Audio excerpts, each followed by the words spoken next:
ఆత్మీయులకు, మిత్రులకు, బంధువులకు విశ్వావసునామ సంవత్సర ఉగాది శుభాకాంక్షలు.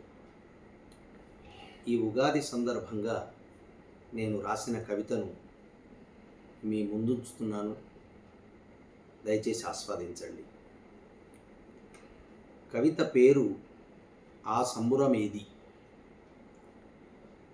పండుగస్తాందంటే చాలు పసి వయసులో పట్టరాని ఆనందం. పండుగస్తాందంటే చాలు పసి వయసులో పట్టరాని ఆనందం. అవ్వానాయనతో 5ంటికే నిద్రలేచి ఇల్లును పెళ్లి కూతురులా ముస్తాబు చేసిన ముద్దు ముద్దు యాది. కట్టెల పొయ్యిపై కాగిన నీళ్లను కొప్పెరలో తొర్లిచ్చుకొని గోలెంకాడ తానమాడిన కాపురాజయ్య రంగుల చిత్రం. ముందు రోజే తెచ్చిన కొత్త కుండను నీళ్లతో నానబెట్టిన దృశ్యం.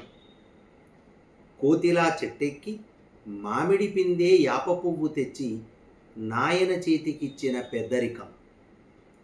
పచ్చడి కలిపేది పరిశీలనగా చూసి అనుభవం గడించిన అపురూపమైన గురుతు. పచ్చడి కుండకు బొట్టు పెట్టి కంకణం గట్టి పబ్బతి బట్టి దేవుళ్ళందరికీ పచ్చడి తాగించిన వైనం కళ్ళ ముందు కదలాడే బ్లాక్ అండ్ వైట్ చిత్రం. అంగడంలా అందరూ గుండ్రంగా కూసొని తలో గ్లాసు పచ్చడి తాగి భక్ష్యం లాంటి కమ్మని ముచ్చట్లలో మునిగిన పచ్చపచ్చని జ్ఞాపకం. పండుగంటే ఉగాది పచ్చడే కాదు, పండుగంటే ఉగాది పచ్చడే కాదు, అప్పాల మూకుడు కూడా. గారెలో బూరెలో మూకుట్ల ఉడికి పొలగాండ్ల జేబులల్ల దునికేవి. కొత్త సాలులో కొత్త పంచాంగం, పేరును బట్టి రాబడి పోబడి చెప్పే భవిష్యత్ ఆశాదీపం. అయ్యగారి చేతిలోని మంత్రదండం. ఇదంతా ఒకనాటి షడ్రుచుల తెలుగు పండుగ అందమైన ముఖ చిత్రం. ఆధునికత, హైటెక్ యుగం పేరుతో 40-50 ఏండ్లల్లా పండుగ ఎంత పలసబడింది, పండుగ ఎంత పట్టింపు లేనిదైంది.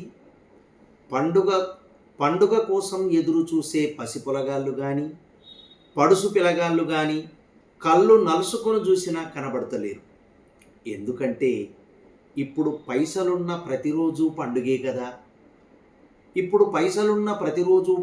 కదా, కాసులున్న ప్రతి పూట కడుపు కడుక్కునుడే కదా. ధన్యవాదాలు. స్వస్తి.